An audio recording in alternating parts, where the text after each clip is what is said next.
Good morning student. आप civics के अंदर 9th क्लास में फर्स्ट लेसन हम लोकतंत्र क्या है रिवीजन के तौर पर मुख्य अंशों पर आज हम चर्चा करते हैं। सबसे पहले हम बात करते हैं लोकतंत्र की। लोकतंत्र जो है क्या है और ये क्यों ज़रूरी होता है। लोकतंत्र शासन का ऐसा रूप होता है, शासन का ऐसा रूप जिसमें शासकों का जो चुनाव होता है या प्रतिनिधियों का जो चुनाव होता है वो किसके माध्यम से होता है? जनता के माध्यम से। लोकतंत्र के अंदर जब सरकारें बनती हैं तो जनता की जो भूमिका होती है वो बड़ी महत्वपूर्ण होती है। जनता के द्वारा जो चुने हुए प्रतिनिधि होते हैं वही देश की सरकार का संचालन करते हैं, चाहे वो केंद्र स्तर की सरकार हो चाहे वो राज्य स्तर की सरकार हो। और तीसरी जो अहम बात की थी हमने पिछले लेसन के अंदर, जिसमें से स्थानीय सरकार का भी जो है जिक्र आया था। तो सरकारों का जो सत्र है वो 3 स्तर पे था, राज्य, केंद्र और स्थानीय। तो ये जो महत्वपूर्ण जो भूमिका होती है इसमें शासकों का या जो प्रतिनिधि होते हैं सरकार को चलाते हैं उसका निर्वाचन या चुनाव है वो जनता के माध्यम से होता है। और या फिर दूसरे रूप में हम कहें तो जितने भी सभी योग्य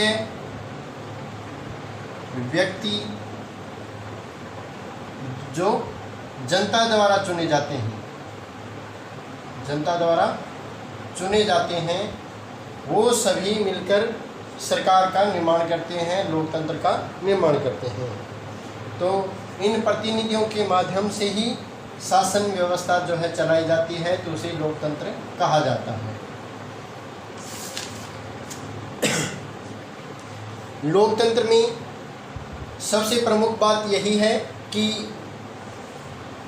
शासकों का या प्रतिनिधियों का जो चुनाव है वो जनता करती है और वही जो बड़े फैसले लेते हैं। प्रतिनिधि जो जनता द्वारा चुने जाते हैं वो क्या है? बड़े फैसले लेने का या बड़े फैसले लेने की शक्ति है उनके पास होती है।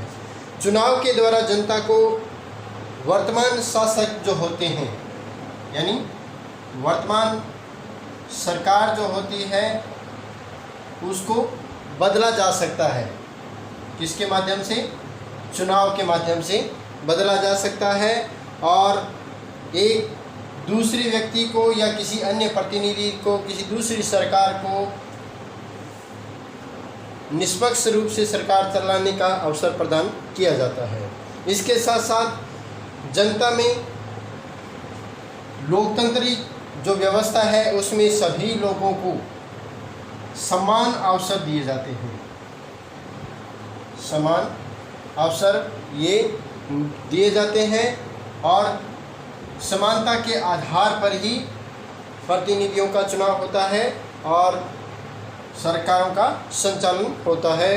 प्रत्येक व्यक्ति की उसमें भागीदारी जो है वो अहम मानी जाती है। तो इसलिए लोकतंत्र जो है वो ज़रूरी होता है, क्योंकि लोकतंत्र होता है लोगों का तंत्र, यानी ऐसी व्यवस्था जिसमें सरकार का जो चुनाव है वो जनता के माध्यम से होता है। अब अनजाने से यदि किसी प्रकार का सरकार का जो गठन होता है तो उसमें कोई भी जो सरकार, जब किसी भी प्रकार का सरकार का गठन किया जाता है तो उसमें संविधान और इसके साथ साथ नागरिकों के जो मूल अधिकारों की, नागरिकों के मूल अधिकार जो किस में दिए गए हैं? संविधान के अंदर दिए गए हैं। ऐसी व्यवस्था किस में की गई है? संविधान के अंदर की गई है। अब हम बात करते हैं लोकतंत्र के गुण और अवगुण, क्योंकि जब सरकारें बनती है, किसी देश की शासन व्यवस्था जब चलाई जाती है तो उसमें बहुत से ऐसे निर्णय भी होते हैं जो सही नहीं होते और कुछ ऐसे निर्णय भी होते हैं जो कुछ हद तक सही होते हैं। लोकतंत्र की गुण।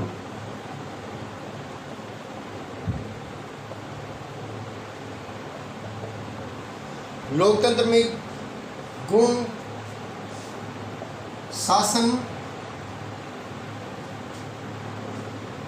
जो होता है इसमें ज़्यादा जवाबदेह है, जवाबदेही सरकार का गठन किया जाता है। यानी लोकतंत्र के अंदर जो शासन व्यवस्था जिस सरकार के द्वारा चलाई जाती है वो जनता के प्रति जवाबदेही होती है, या किसी भी प्रकार के निर्णय में हर देश के नागरिकों को उसको जवाब देना पड़ता है। दूसरा, निर्णय जो लिए जाते हैं उसकी गुणवत्ता के अंदर सुधार आता है। गुणवत्ता के अंदर लोकतांत्रिक व्यवस्था में निर्णय की गुणवत्ताओं में सुधार आता है। मतभेदों, किसी भी प्रकार के दो समूहों के अंदर जो मतभेद होते हैं, दो संगठनों के बीच में जो मतभेद होते हैं, उसमें उसको हल करने की जो संसाधन है या जो तरीका है वो उपलब्ध होता है, वो किसमें होता है? लोकतांत्रिक व्यवस्था में। यानी मतभेदों और टकराव को लोकतंत्र के अंदर सुलझाया जा सकता है। लोकतांत्रिक व्यवस्था में उसको सही तरीकों से उसको हल किया जा सकता है। लोकतंत्र में सरकार को अपनी गलतियां सुधारने का मौका मिलता है।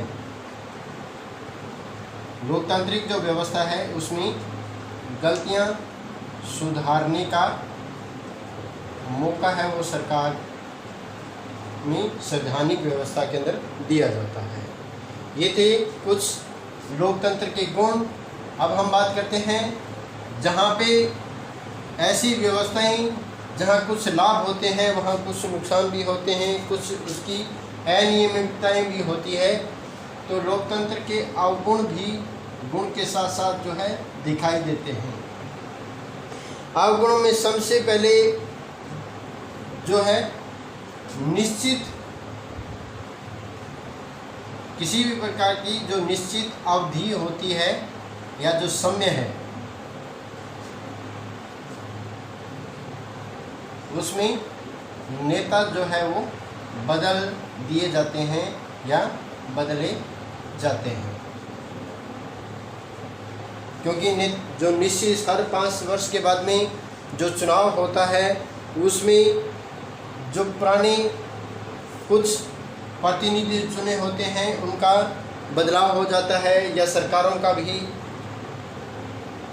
प्रमुखतः बदल जाती है सरकारें, तो वो लोकतंत्र का एक अवगुण माना जाता है। ये किस प्रकार की अस्थिरता को बढ़ावा देती है। दूसरा, नैतिकता के लिए नैतिकता का हनन, यानी नैतिकता के लिए राजनीतिक व्यवस्था में कोई जगह नहीं होती। नैतिकता का यहाँ पे कोई जो है स्थान नहीं रहता। लोकतंत्र जो है वो सिर्फ राजनीतिक लड़ाई और सत्ता का जो है खेल माना जाता है। अब इसके साथ साथ में यदि कोई निर्णय करना होता है तो कोई कानून बनाना हो तो उसमें इस प्रक्रिया के अंदर काफ़ी लोगों से चर्चा करनी पड़ती है, और जिसमें जो फैसले लिए जाते हैं कई बार कुछ फैसले हैं उसमें देरी हो जाती है, फैसलों के अंदर काफ़ी देरी होती है। तो ये भी लोकतंत्र का क्या है, एक अवगुण माना जाता है। और लोकतंत्र की जो लड़ाई है वो चुनाव के आधार पर होती है, तो इसमें भ्रष्टाचार जो है, भ्रष्टाचार प्रमुख तौर से माना जाता है। भ्रष्टाचार काफ़ी मात्रा में जो है लोकतंत्र के अंदर पनपता है। तो ये थी लोकतंत्र के गुण और अवगुण। अब हम उन देशों की बात करते हैं जहाँ पे लोकतांत्रिक व्यवस्था है, जहाँ पे पहले शासनिक जो व्यवस्था थी, सेना का जो शासन था, या ऐसे प्रदेश भी थे जहाँ पे राजशाही व्यवस्था थी, जिसमें कुछ ऐसे देश जहाँ पे लोकतंत्र, तो मैं कहने को वहाँ पे लोकतंत्र है, लेकिन सही रूप से वहाँ जो कार्य किए जाते हैं वो किसी एक व्यक्ति विशेष के हाथ में होते हैं।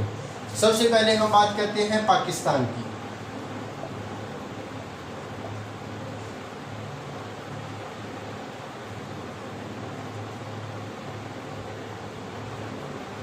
अब पाकिस्तान में यहाँ पे 1999 में एक सैन्य जनरल थे परवेज मुशर्रफ।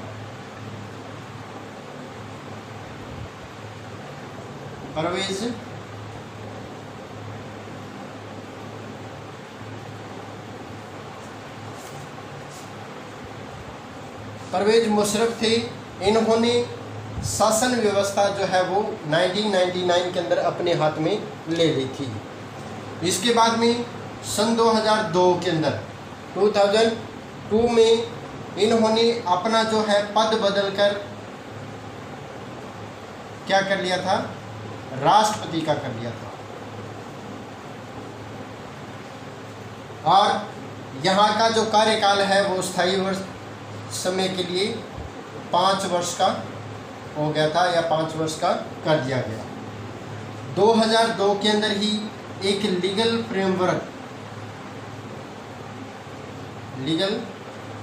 फ्रेमवर्क जो है लागू किया गया था, जिसमें संविधान को बदला गया।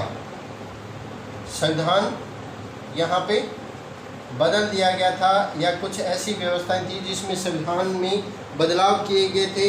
और इसके बाद में जो राष्ट्रीय और प्रांतीय जो असेंबलियां थी, राष्ट्रीय व प्रांतीय असेंबलियों,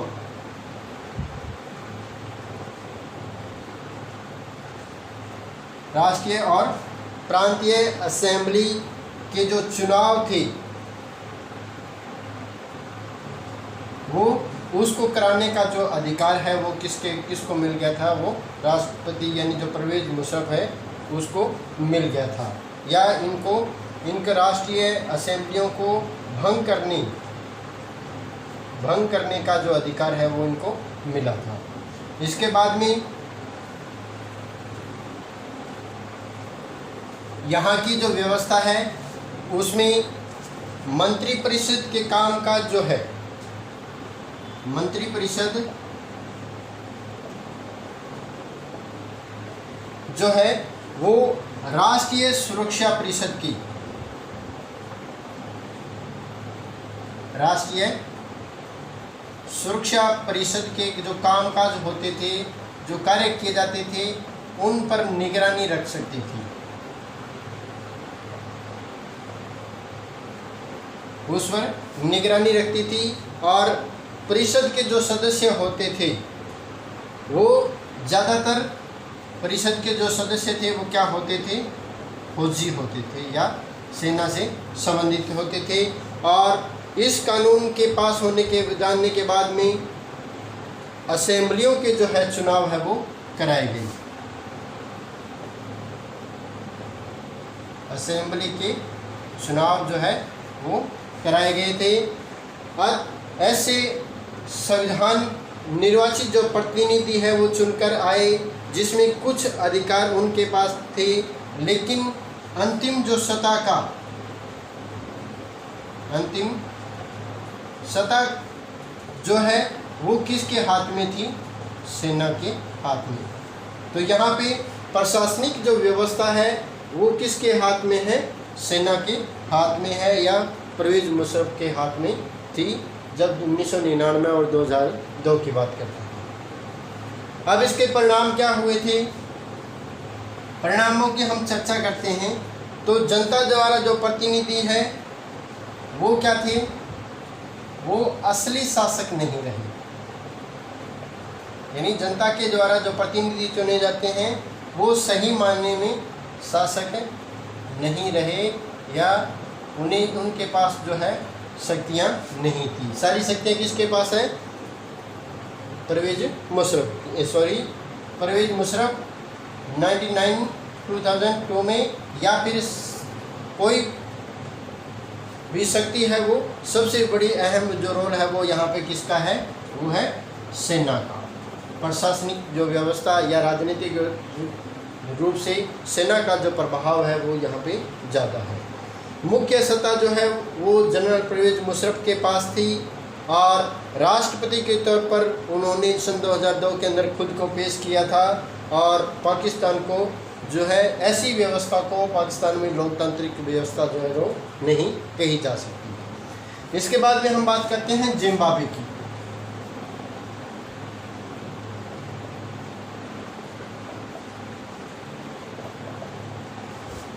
जिम्बाब्वे भी क्या है? एक लोकतांत्रिक देश है जहां 1980 के 1980 में इसने स्वतंत्रता प्राप्त की थी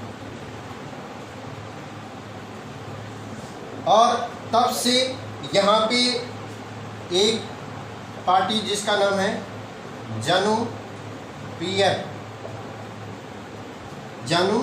पीएफ नामक जो है पार्टी का शासन है यहाँ पर। और इस पार्टी के जो प्रमुख नेता के तौर पर थे वो माने जाते हैं रॉबर्ट मुगाबे। रॉबर्ट जो है मुगाबे ने जानू पीएफ पार्टी के लिए काफ़ी जो है आंदोलन किए थे या स्वतंत्रता की अगुवाई में काफ़ी आंदोलन हुए थे। तब से यहाँ पे समय समय पर चुनाव हुए, लेकिन हर बार जो है जानू पीएफ पार्टी ही हमेशा चुनाव जीतती है। इसके साथ साथ राष्ट्रपति जो मुगाबे थे वो काफ़ी लोकप्रिय थे, लेकिन चुनाव जीतने के लिए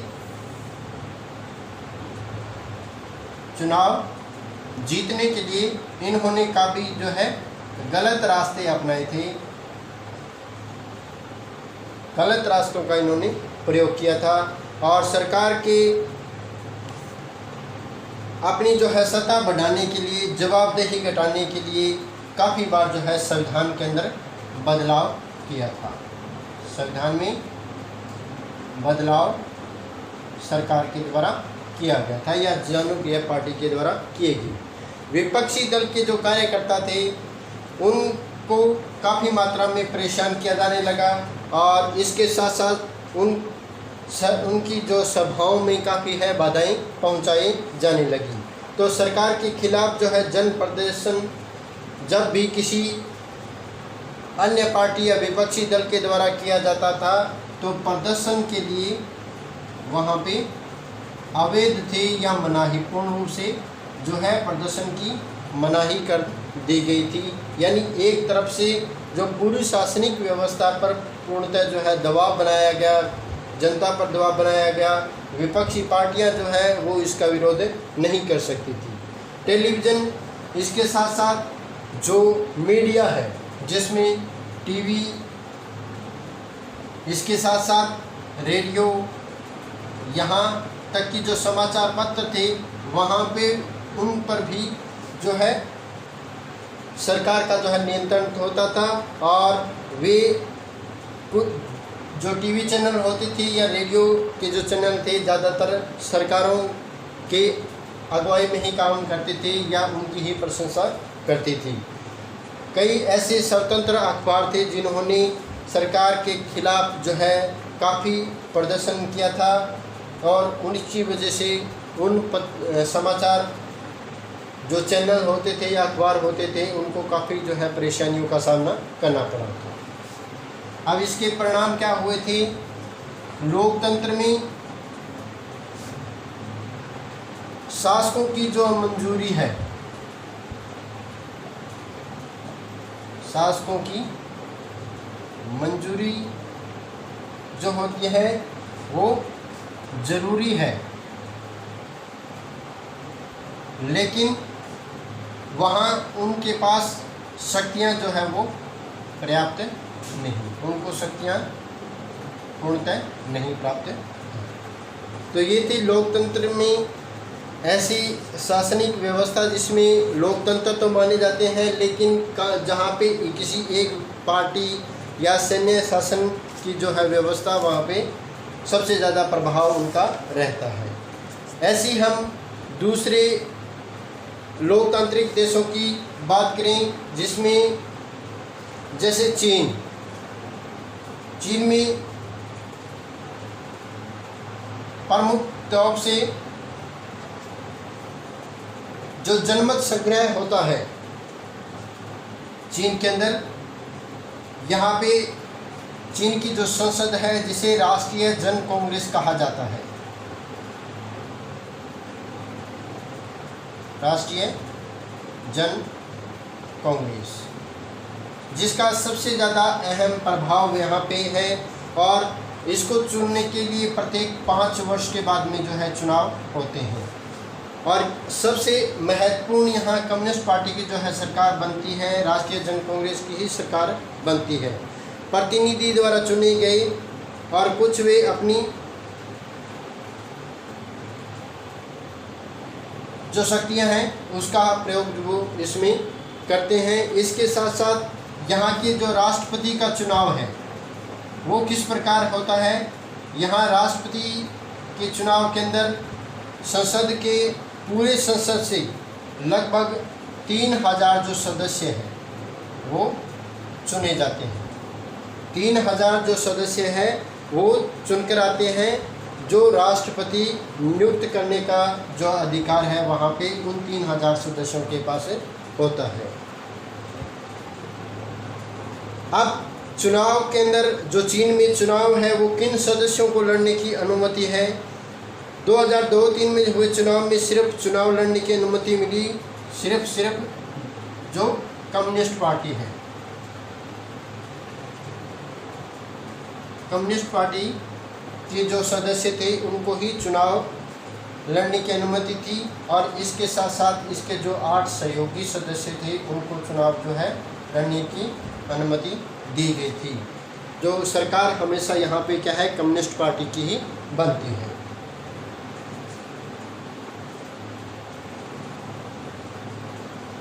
अब हम म्यांमार की बात करते हैं जहाँ पे अलोकतांत्रिक व्यवस्था है।